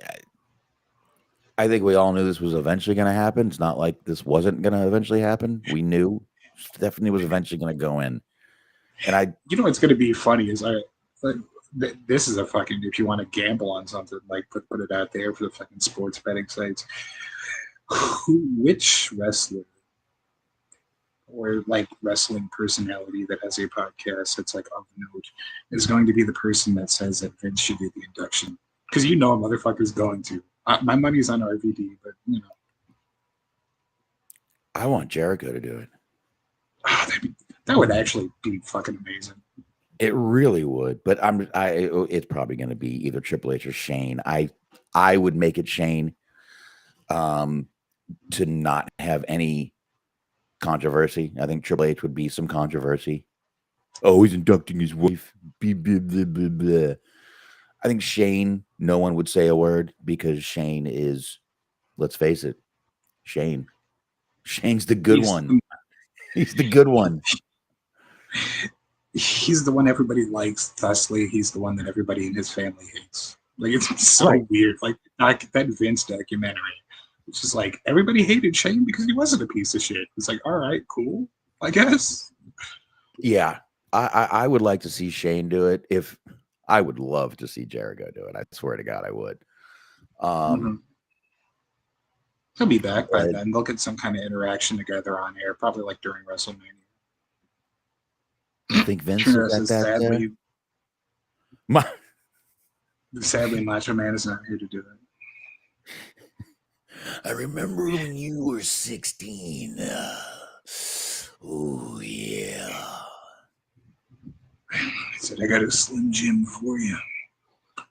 That was the legal age. in the closet. That was the legal age in Connecticut at the time. It's a term that we call Memphis Heat. Here's why. Anyway, I would like to answer your question. Real good. I do think Vince is going to be there, but I don't think that they're going to show Vince. I think they're going to work very hard to not show Vince. I think Vince will be backstage. I do not think they will let him be on television. Exactly. I do not think they will let him be on TV. I think they will hide him backstage. I think 100%. All right. Let's roll on here. We've got Bret Hart, folks. We know I'm a huge fan.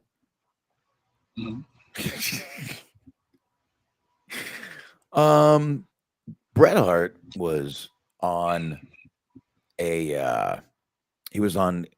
talking to Kenny McIntosh. Oh, I want an apple. On Inside the Ropes Live, and he was asked about Triple H. And because Bret Hart doesn't know how to say anything good about anyone, he immediately calls Triple H a phony. So here's how it went. He was asked about Triple H, and he said, and I quote, "I'm not sure where I stand with Triple H." Bret Hart reflected, "Just being honest, I never rated him. Everything he's done, everything he created, it's all stuff he wrote out for himself. I wish I could have sat back in 1992 and said, well, this is what I'm going to do for the next 10 years. I'm going to win every title and I'm going to be champion 55 or 500 times. I think Triple H is a phony, like in the sense that he never earned it and never deserved it. He just married the boss's daughter. He was such a slime ball back in 1997, a guy I had very little respect for. So, basically, he was talking about in 1997. He thinks Triple H had a lot to do with the screw job that you know what I'm talking about. The why can't I think of the fucking name? Montreal screw job. Excuse me. The Montreal screw job. He thinks he had a lot to do with that. So I don't know. I mean, I think I have his words here. I could share this and play this if I wanted to, but we don't need to. I already said it. I think this is a little critical. I think this is kind of bullshit by Bret. We saw Triple H out there breaking his ass, not out there, not just riding fucking coattails, not just doing this. Triple H busted his ass and did a lot. And I don't think he just married the boss's daughter. I really don't. I think Triple H put in his fucking time. He put in work.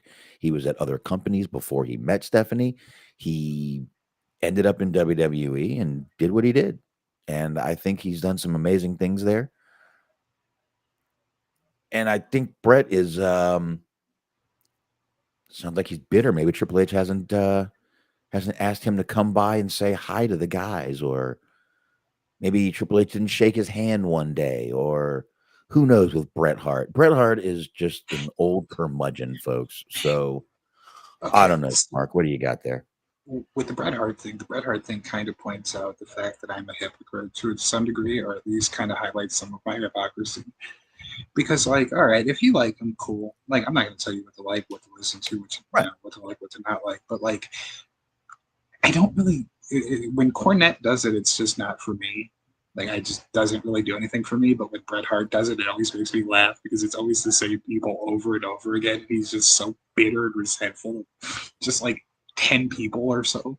That just something about it is just funny to me because he's just like, on his deathbed, he'll just be like, fucking Triple H wasn't shit. He sucked. Shawn sucked. They tried to screw me. Hogan wasn't as good as me. He just never lets anything go to a way that is just like, I don't know. I appreciate his conviction somehow. But it's just like Scott Greer here says, Bret is so based. It's amazing. And he's right. I pray that Bret Hart writes his own obituary. I would actually pay to read that too. Bret Hart just fucking cutting the promo about how great he is as he's fucking laying in the casket. I hope. I want Vince to be alive to read it. He says, I can think of two good/big reasons why Triple H married Stephanie. We're going back to the Stephanie boob thing. And Luke says the game was done, which was shit. I don't think the good fucking this is a solid game. What game? Thursday Night Football. Seahawks, Cardinals, 23-20. Seahawks win late, last second field goal as time runs out. Cool. Nice. Cool.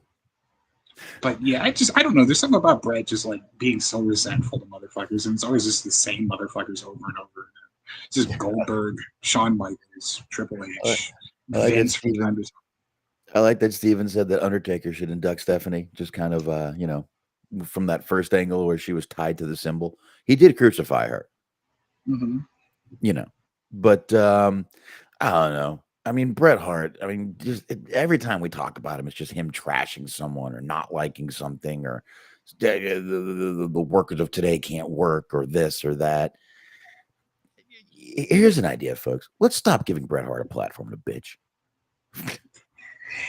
I mean, yes, I can understand that, but like, I care more when Bret Hart says somebody's a fucking shitty wrestler than when like Disco Inferno says somebody's a shitty wrestler, because it's like, yeah, but so are you. Okay, you can do that. That's Like, fine. just You be that way. the idea that just like somewhere out there, like fucking Bully Ray is on his like 8th Twinkie of the day, and he's just sitting there going, "I don't care for Kenny Omega so much." It's like, great, don't care. Fuck you. Doesn't care for everybody. Like Cornette doesn't care for fucking anything or anybody. I'm sorry. I love Cornette. I do, but he is just out of touch with reality at this point. Who's Ric Flair? Dude, I saw a video of Ric Flair today in a fucking restaurant who just decides to plank for 4 minutes on the floor. Let me explain something, folks. You do not touch a floor in a restaurant. Do you know how many people have walked on that floor? Smark has worked in restaurants. Would you go down and touch a floor? No, not No. Thank you. Okay. You do not touch restaurant floors, folks. It is gross. My daughter jumps down and touches them all the time, and I go wash your hands. Now, they're gross. As clean as they're supposed to be, they're gross. You have no clue what's on anyone's shoes that have walked in that place. They could have just stepped in dog shit. Mm-hmm. And out here, like exactly. Like even if you do a good job of like fairly often mopping the floor throughout the day, just people come in, people come out. You don't know what's on their shoes, like you said. No, and I mean out here it could be horse shit, cow shit, pig shit, duck shit, chicken shit.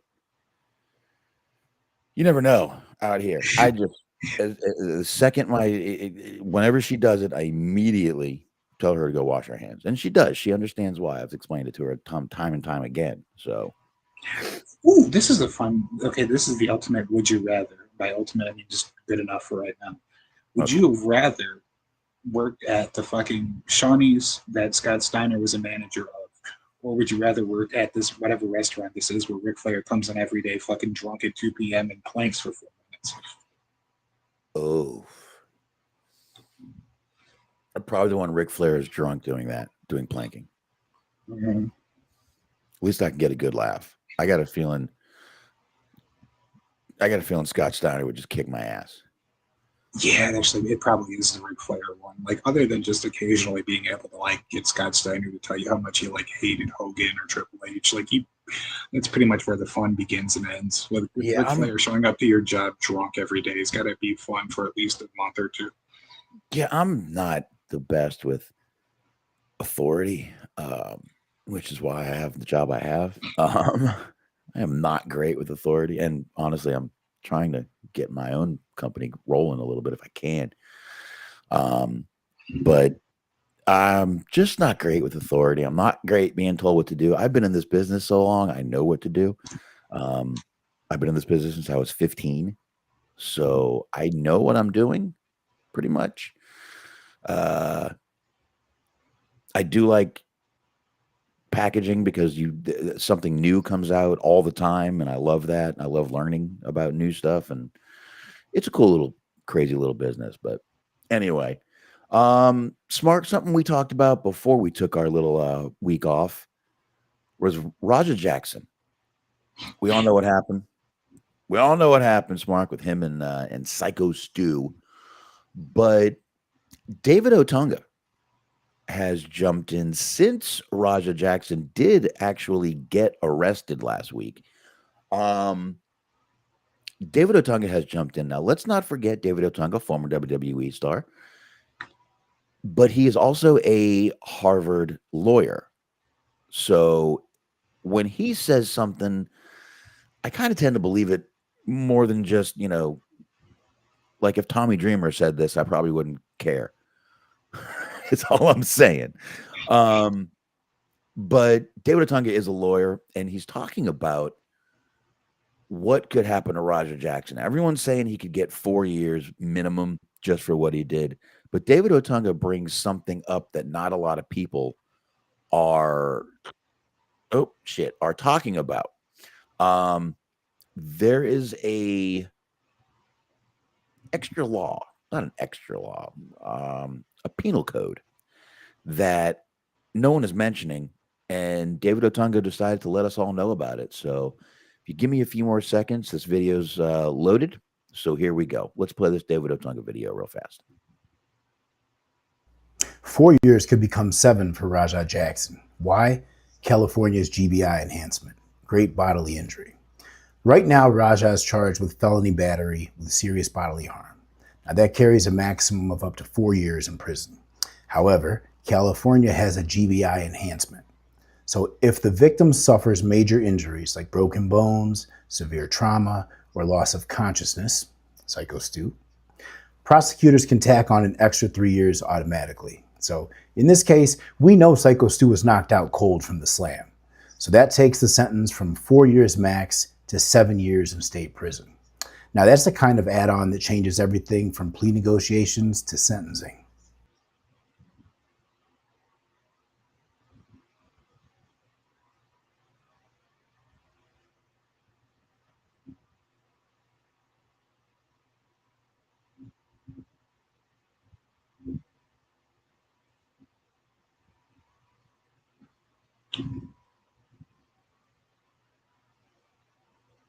I don't know if this is an exclusively me problem, but I cannot hear you. Now you can. Sorry about that. Okay, so you missed everything. Yes, I'm sorry about that. No, it was just everything after the video. So what he's talking about, folks, is, and this is not long, the GBIs that he was talking about stands for great bodily injury. And I'm going to go ahead and read this penal code to you. It's very short. It's only 2 little paragraphs. It's not the whole code, but it's the essence of it. How's that? So it is California Penal Code 12022.7 PC. Sets forth a sentencing enhancement, which is what he was saying, that applies in certain felony cases. This was a law group explaining it. The enhancement allows a judge or jury to impose additional prison time if you inflict great bodily injury on the victim in the commission of the underlying felony crime. Keep going a little bit here with the second paragraph. In California, criminal prosecutions, the term great bodily injury refers to significant or substantial physical injuries, such as broken bones, like a fractured upper jawbone, concussions, which you would get from being knocked unconscious, as Stu was, contusions, he had those, and second or third degree burns. So I think David Otunga has a very good point with this, and I think he's 100% right. I think it could definitely be 7 years. I do not think he's going to get 7 years. I actually don't think he's even going to get any time at all for this, to be honest with you. He should, in my opinion, just for the fact that Stu was knocked out from the get-go, from the slam. That, I think, is where he should be definitely prosecuted, which he is, but I think he should definitely be sentenced to something. I don't know. They may only give him the 4 years. They may not be able to prove anything on this penal code with the enhancement, although I think definitely they could. I mean, concussions. Where do you get a concussion from? Being knocked the fuck out, slammed to the mat on your head. There you go. So I don't know. But I think, like I said, I was happy to hear David Otunga chime in. I mean, you can't exactly argue with a Harvard lawyer, and the statute is right there. The penal code is right there. It makes sense.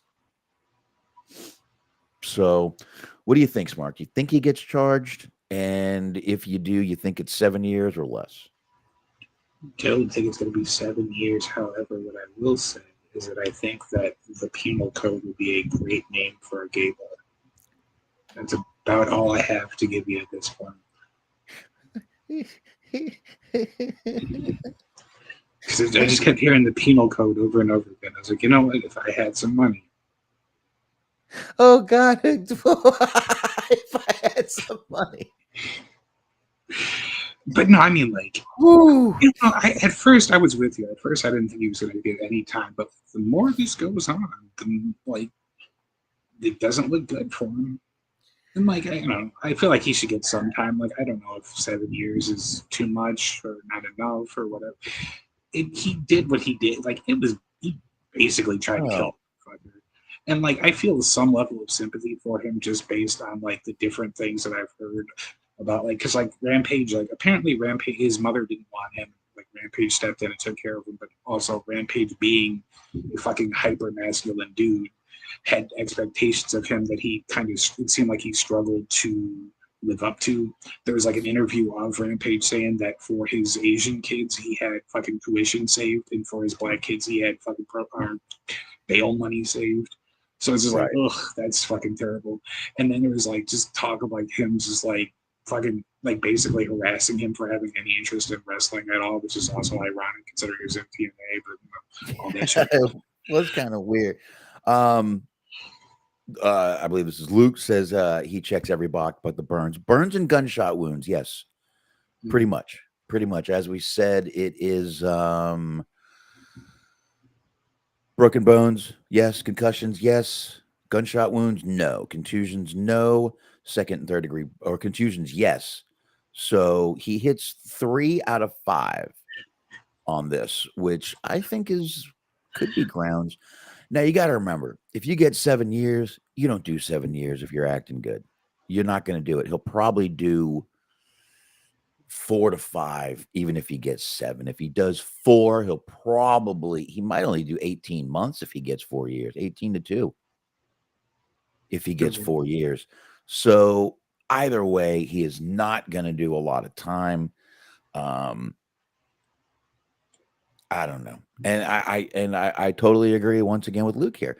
If he had stopped after the slam, Luke's words, if he had stopped after the slam, I wouldn't want him convicted. I want him convicted for the subsequent ground and pound. Exactly. If he had slammed him down, that would have been enough of a receipt. And you know what? If he had hit him once, maybe twice, not knowing that the guy was unconscious, I could even forgive that, because in the moment you got adrenaline running, things are happening. Exactly. I could understand that. But when he laid punch after punch, and it did not look like he was stopping. It did not look like he would have stopped if Doug, I believe that guy's name was Doug, the Epic, didn't jump in and be the fucking, I'm sorry, that guy's a fucking hero. I called him a hero a few weeks ago, and I still say he is, because he wasn't stopping. When would he have stopped? When the guy was dead? Would he have known? He didn't know he was knocked out. He wasn't going to know he was dead. So I don't know. I think a lot needs to be thought about here.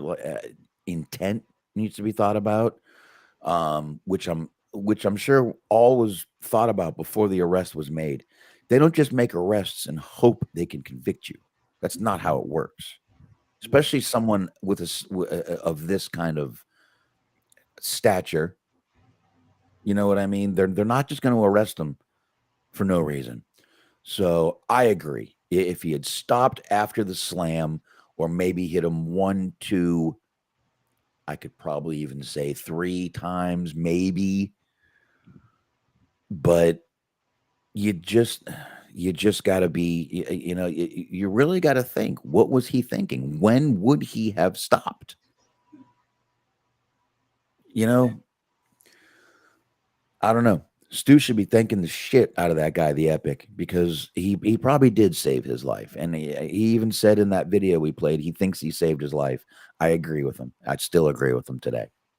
I have absolutely not changed my mind on that. So, see, Doug, this penal enhancement, is it called the Bluetooth law?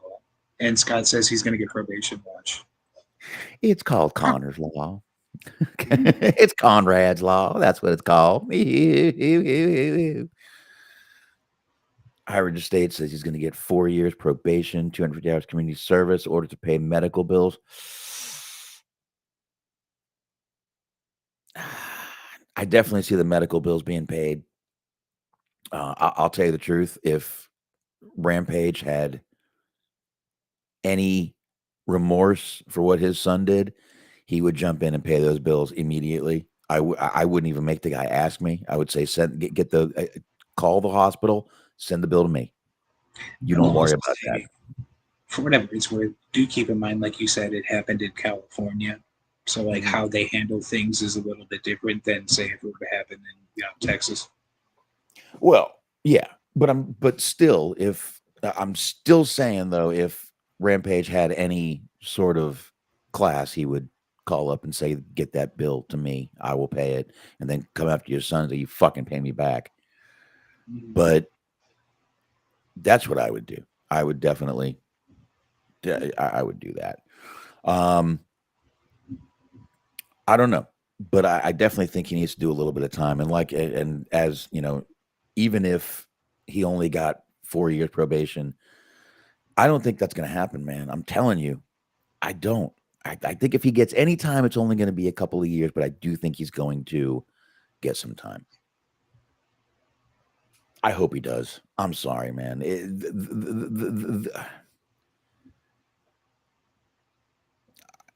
It was ridiculous. It was brutal. It was hard to watch, and it was crazy. But anything else on that? No, not really. I think we covered it pretty well. All right. So let's talk about the PWI 500. Oh, my Lord, folks. Wow. PWI 500 is out. We'll get into the first 10 right away. We'll talk a little bit. As I said, I do have the whole list. I am not going to tell you the whole list. I was kidding about that. I hope you all know that. I hope y'all knew that. So anyway, let's do this. We do the PWI 500. So as we all know, the criteria for this is win-loss record, championships won, quality of competition, major feuds, prominence with wrestlers within a wrestler's probation, probation. Got the other fucking story in my mind still. Promotions and overall wrestling ability. Evaluation period from August 1st, 2024 to July 31st, 2025. So, you ready, Smark? We're gonna do the we're gonna go from 10 up, and then we'll pick out a few. You had mentioned number 38, so we'll talk about that. So, bottom to top, we're gonna go number 10, Will Ospreay. Number 9, Mystico. Number 8, Seth freaking Rollins. Number 7, Swerve Strickland. 6 is Jey Uso. 5 is Hiroki Goto. 4 is Hangman Adam Page. 3 is Gunther. 2 is Jon Moxley. And number 1 is Cody Rhodes. Oh, Smark shuddered when I said Cody Rhodes. He shuddered. Okay. I guess now is a good reminder that you could actually buy your spot on this list if you have enough money. I will say I'm a little shocked with Jon Moxley at number 2. I'm not gonna lie. I am. Just because of all the horrible reviews, I say reviews, horrible reviews of this storyline that's going on with the Death Riders. I'm a little shocked they got him up there in number 2. Let's see here. Actually, Masha Slamovich is number 25 on this list. So here's what it is. Smark, you heard there was someone on the list that at number 38? That's what I thought, but I'm starting to believe that I got fooled by the internet. Yeah, I think the internet fooled us there. 38 is actually Jun Saito. Which is a very easy mistake to make. Mm. Because for those who don't know, that I had seen it was going all over Twitter that there's a screenshot of like from the PWI top 500 list that number 38 was Jelly Roll. Not on the list. Appears that it is not Jelly Roll, which, No. June's how you know, and Jelly Roll, two people you could easily mix up. Yeah, not on the list. MJF at 30. Ooh, a little surprised about that. I thought MJF had a better year than 30. I really do. I have all 500 in front of me. Let's see if Jelly Roll's on there like at all. That'd be kind of funny. He's not. He's not. I just searched. I mean, you're welcome to do it, but I just hit Control F and searched it. It's not. His name isn't on here at all. Okay, well let's fucking switch it up a little bit. You know who I really like is 103. You down with the 103? Down with the 103. Oh, Leo Rush. My God. Why would he even make this list? Oh, I'd put him down at like 501. Oh, it's only listed 500. I'm sorry. Karrion Kross at 113. Not bad. Didn't have a great year, but that's not his fault. WWE pushed him like shit. Joey Janela at 98. Got to tell you, I haven't seen much from Joey Janela this year at all. That, he was Matt he was in Tremont, the 82. Go Yes. Matt Tremont. fuck yeah. Hell yeah. What were you saying? That is Smark? I'm sorry. oh my god, that is a wild, like 80 to 82 is a wild, that'd be one of the wildest trios ever. Because you like you said, 82 is Matt Tremont, number 81 is Daniel Garcia, number 80 is Tanahashi. Like Yeah. Tanahashi and Tremont, two spots apart. Here, you guys listening live will get a little preview here. I'm going to show you. I'm going to pull the list up here for you guys. You guys can look at all 500 here. I'll go down the list. I'll kind of give you a minute to read it. Okay, some of these are kind of wild here. Yeah, there you go. It's a little easier for everybody to read. There you go. I'll scroll down in just a minute for everybody. Go down after 27. But Jacob Fatu's up there on the list at number 20. Nick Nemeth, who I haven't heard much about this year, at 21. Okay, let's keep going. We're going to go down a little bit here. I'm going to go from 28 down. Mark Briscoe at number 28. I think he's had a little better year than that, to be honest with you. I think Kyle Fletcher at 33. I got a feeling next year Kyle Fletcher will be a lot higher on that list. I bet Ricochet is not happy being at number 41. I would be pretty mad too if he was like fucking he's below Santana. Like, come on now. Well, yeah. I got to tell you, Dominic at 48 is really baffling to me because he has had a great year. Just think about all the storylines Dominic has been in, all the women he's been able to fucking do storylines with. Yeah, I would tend to agree based on just the fact that he's just one spot on the list ahead of Matt Riddle, which that's just in what universe? Yeah, exactly. I mean, Mance Warner at 50. We're gonna scroll a little bit here, everybody. Steve Macklin, Chris Jericho down there at 54. Adam Cole at 55. Jack Perry at 65 and hasn't even been doing that much this year. Speedball Mike Bailey 76. Nick Wayne 78. AJ Styles at 79. That's fucking crazy. Darby Allin at 83. Mm-hmm. All right. He had a climb. He did a climb. Ricky Saints number 73. Boy, going to NXT really skyrocketed his career, didn't it? I was excited because I really fucking liked Ricky Starks and I thought the AEW dropped the ball on him big time. And I got so excited. I was like, all right, I'll watch NXT just to see him. And like, as soon as they decided that his first feud was going to be against Ethan Page, I was like, fuck this shit, I'm out immediately. Like, all right, now I'm not that excited. Like, there's nobody that I would want to watch fucking feud with Ethan Page. I do not love any wrestler that much. Roll down this list a little bit for everybody here. Chad Gable at 112. Wow. Yeah, he had a really good year. He had a great year before we got hurt. The Beast Mortos, 132.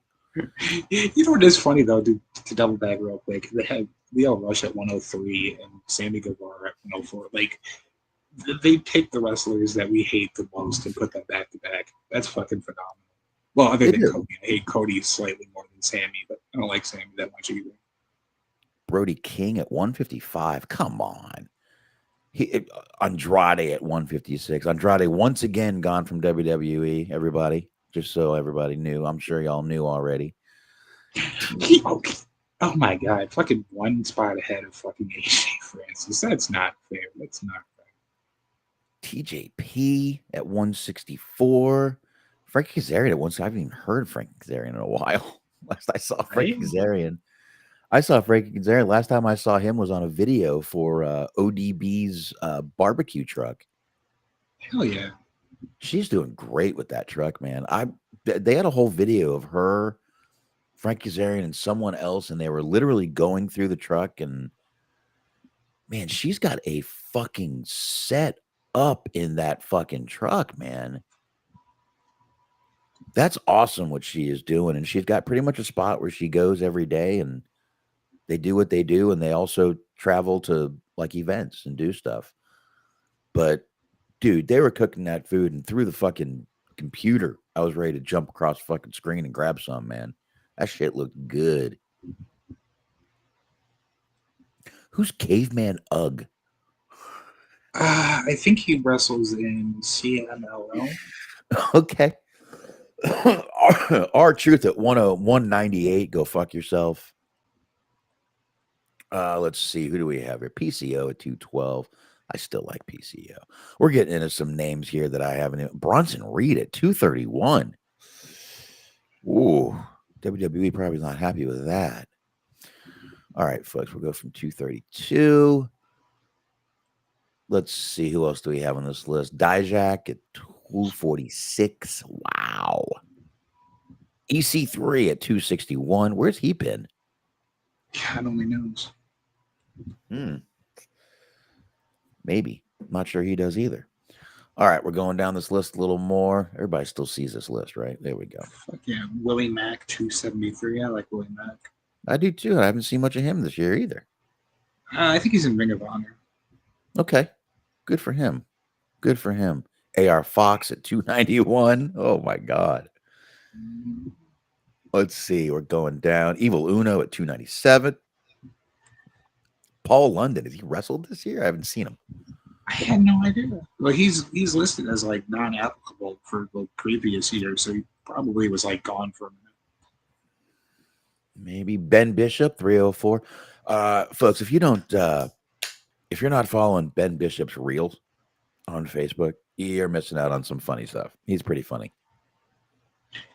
You know what I noticed that's interesting about this list, and I don't know how long they've been doing it, but I've seen a couple of different people now. They're including women in the list too. I don't know how long they've been doing it. That seems like a fairly new development. I think it's been a few years now. Makiito's on this list. Hell yeah. Yeah, I couldn't get that name out for a second there. Ice Williams. She left. She was a part of Tokyo Joshi Pro, and then she her contract came up or whatever, and she didn't resign. So now she just makes a bunch of YouTube videos talking about how she's unemployed, which is pretty fucking good and funny. Because she's like made a video for reviewing McDonald's. She's like unemployed person goes to McDonald's. Like, all right, this is cool. It's kind of cool. QT Marshall at 374. Going down the list a little more. Oh, look, there's a Richardson. Darren Richardson. Oh my God, I have to look now. If fucking QT Marshall is on this list, let me see. Oh, QT Marshall's up. He was up there, dude. He was up there pretty good. He's on here, though. He is. Let's see. We got a few more on this. The Cappuccino Jones. We were talking about him a few weeks ago. I regret to inform you, based on the search that I was doing, because you said QT Marshall, I regret to inform you that Big Boom AJ is not on the list. Nope, not on the list. Surprisingly, not on the list. Cheeseburger's on the list. Tony Deppen is on the list. Scorpio Sky. Facade. Haven't seen Facade in a while. Mm-hmm. Crowbar. He's a nice guy. Oh, yeah. 500 is Serial Man. So there you go. So you live listeners got a kind of a little close little peek at that list there. Not that you can't find it, but there it is. So, this list is what it is, folks. It's always controversial, which it's meant to be.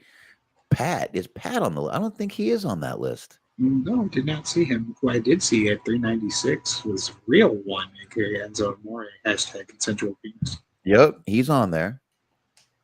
And you found QT Marshall, right? Right there at 374. Mm-hmm. Yeah, I mean, there's Billy Starks at 385, Rhino at 387. So there you go.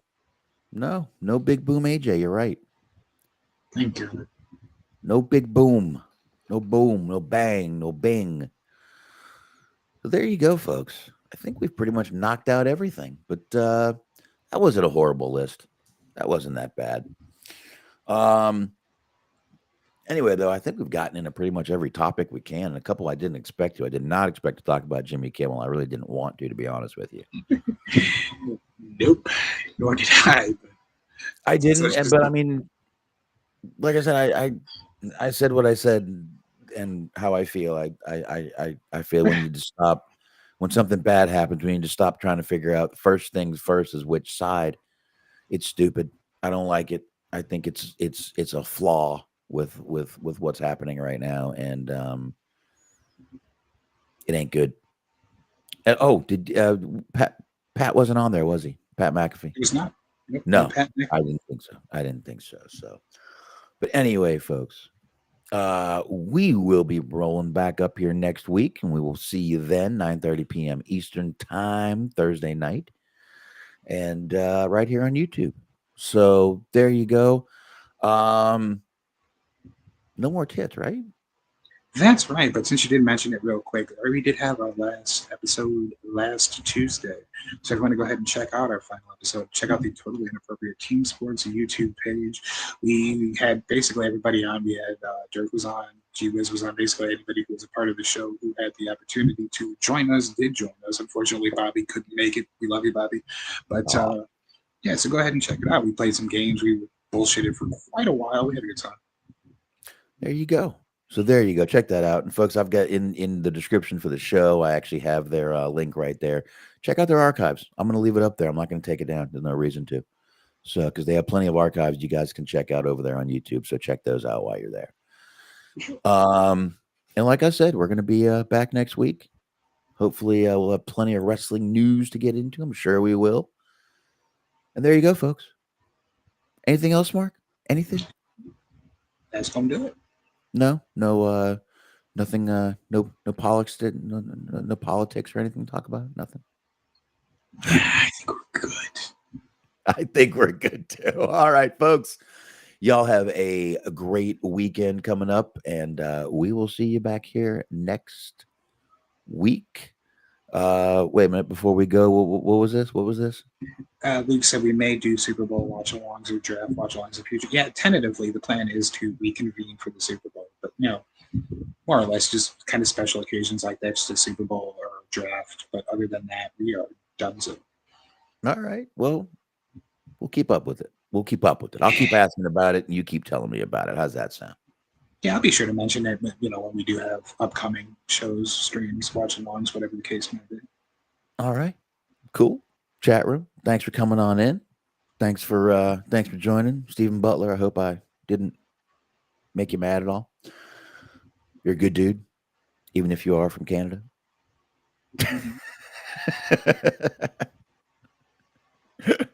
Love your TV shows. I've said it before. Y'all got great cop shows. Appreciate it. Thanks, everybody, coming on in. We will see everybody next week. Enjoy, and again, have a safe weekend, folks. Take it easy.